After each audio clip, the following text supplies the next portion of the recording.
Alright, generator here, turbocharged, no intercooler. You'll have a look on the other side. At the bottom there, we've got our oil filters. Here we've got 2 fuel filters. Okay, fuel pump, 6-cylinder engine, 1, 2, 3, 4, 5, 6. 6 injectors.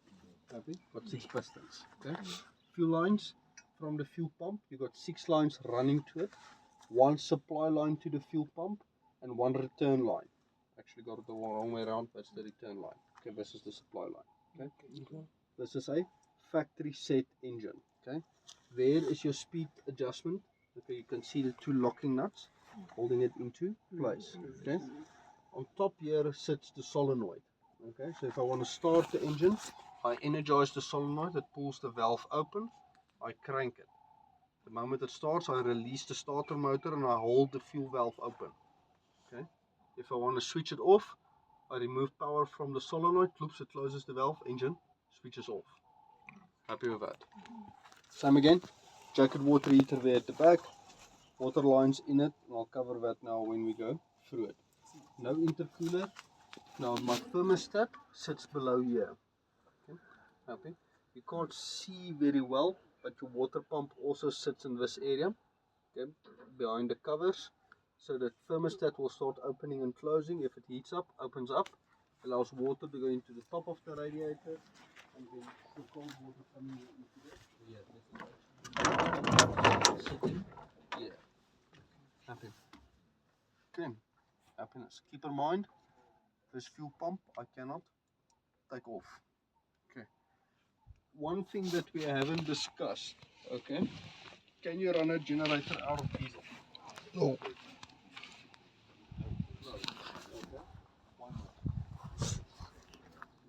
It sucks air. Okay. Can you break something? Can you break the engine if you run it out of diesel? No, you can't overheat it. It can't run if there's no diesel. It won't start, but it's also going to die on you. Okay. If you run a machine out of diesel, you can damage the fuel pump because it needs fuel inside it to lubricate it. Happy? I've seen it once or twice where we damaged the fuel pump because it ran out of diesel. Okay. Other thing that happens, you can damage the injectors. Okay. The fuel inside there also works as a buffer for that needle to return. Okay.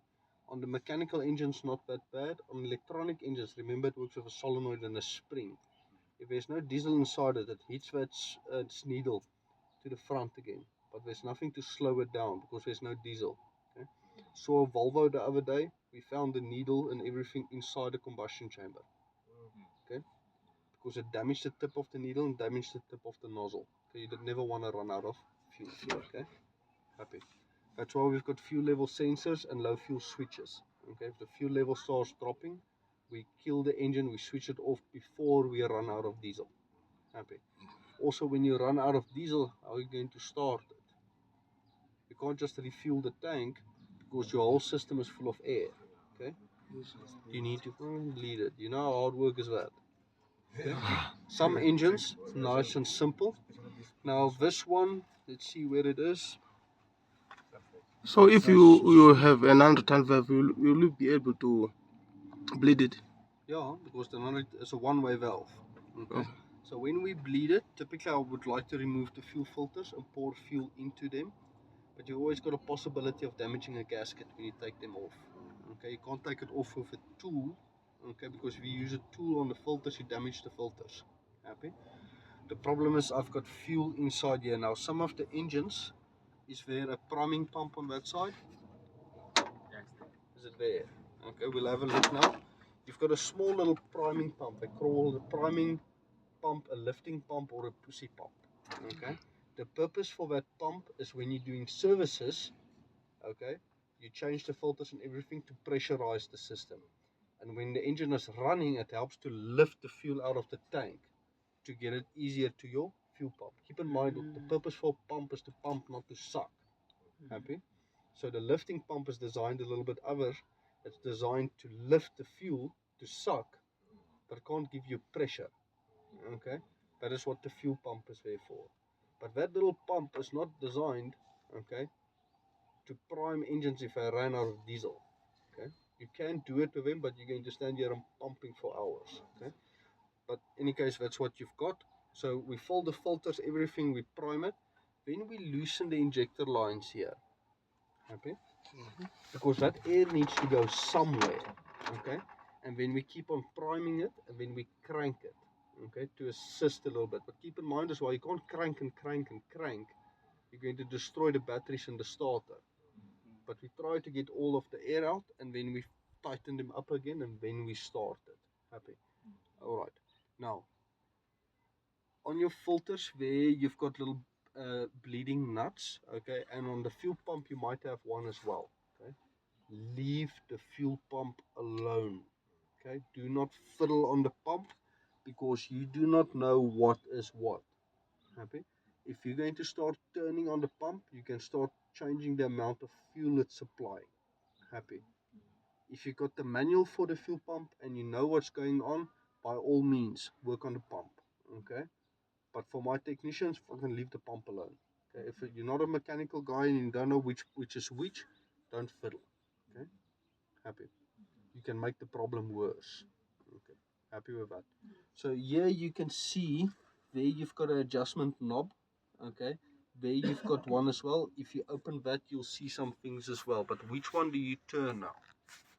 Okay, if you're not sure, because the one is there for the amount of fuel and pressure this pump is going to give. The other one's a bleeding nut. Okay, if you don't know which one is which one, okay, you're going to have a problem. Okay, so that's what I'm saying, leave the pumps alone.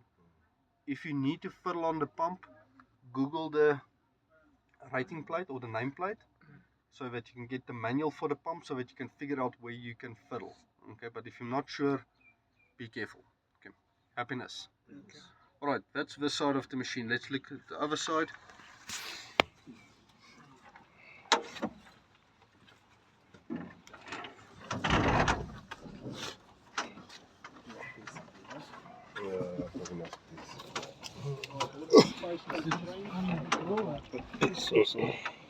The only thing this side really that I care about, this is where the lifting pump sits. This is a horrible design. I actually want the pump on the other side. But this is your little priming pump. Okay. Now you can hear if I'm pressing it, okay, at the beginning it's a little bit soft and then it will stiffen up after a while. That is when the system starts taking pressure. Happy. Air filter, turbocharger, into the exhaust. Now from here we go turbocharger directly into the intake manifold. There's no intercooler. Happy? Okay. I don't care. It doesn't matter. It doesn't matter. Okay. This engine is designed like this. Okay. If you're going to add the intercooler onto it, you can if you want to. Okay. Your engine will run cooler, but you won't get more power out of it. Well, you will get more power out of it for a short period of time. But the radiator is not sized correctly, so it's in any case going to overheat. Okay, radiator sized according to engine sizes. So if you're going to get more power, you generate more heat. If you've got more heat, okay, great stuff. Radiator can't keep up. Alright, happy with that? Alright, so here you can see your oil lines for the turbo as well. There's your line coming from the engine top into the top. Here it returns back to the engine sump. Happy? Constantly lubricating the turbo. Now, just for interesting sake, here sits a charge air cooler. Sorry, not a charge air cooler. What do I call it? A air intake heater. Okay. This is similar to a glow plug. Happy? But rather than having glow plugs in the combustion chambers, they've got a fuel line running here, and the inside of that unit looks like a lighter socket in a vehicle. Happy? A coil. So if you energize it, it heats up, and if you're going to try and start the engine, it pushes fuel through that heater socket. Okay, spray fuel through it. Okay, and for startup now, you suck into the combustion chambers a hot air fuel mixture. Happy? We call it a start assist. Happy? We don't use it the same as that we don't use the glow plugs. Okay, because we've got jacket water heaters. But just for interesting sake, if you wanted to know what it is, because you've got a fuel line running here just to the air intake, we don't use it. There you'll see just a plastic cover on it. That's your electrical connection. So if you energize it, alright, it heats up that coil. And if you're now going to start it with the fuel open while it's busy heating, it pushes the fuel through that coil. Okay, so you suck in a hot air fuel mixture. Same as the glow plugs, you just use it for startup. Okay, I've never used it before. Okay, we've played around a little bit with it and see what it does, but because we've got the heaters, we don't need to use it. Okay, happy. If you got generators like that we use for base loads, okay, then we'll start looking at glow plugs and so forth, because you don't have power to heat up the engine prior. Happy? Then we start connecting them. Okay, but in the last 20 years, I've never seen a machine that we used at glow plugs or anything. Okay, happy. Our industry, we don't work with those type of machines. We've got backup machines. Okay, backup and emergency gensets. Okay, happy. But you need heat for starting. Okay. Okay. Even your big generators, these 1000 kVAs, the Perkinses, the Cumminses, the MTUs, in the summer months, okay, if there's no heaters on them, they struggle to start. Okay. The small ones, not that bad. They start pretty much always, even in colder temperatures. Okay.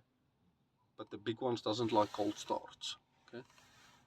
We install the heaters on the machines not only for the startup, okay, but also for the wear and tear.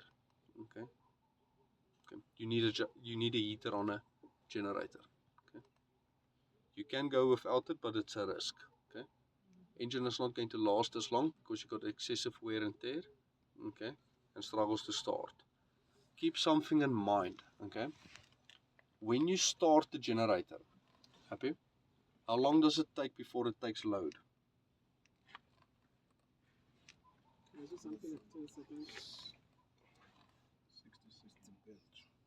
We're looking at around 45 seconds. Okay. From the power fails until we're running on load. Okay. How much load? Everything. This is not like a car. You can't start it. Okay. You can wait a little bit and you can drive it off slowly, low loads. But a generator, the moment it closes that generator contactor, whatever is connected on the other side is the load. Okay. So you got high loads and the engine is not warm yet. Happy? So if you do that, you got a excessive wear and tear. You also got the possibility to fail the engine. Okay. The engine doesn't like to take load when it's cold. Happy? It likes to be warm. Okay.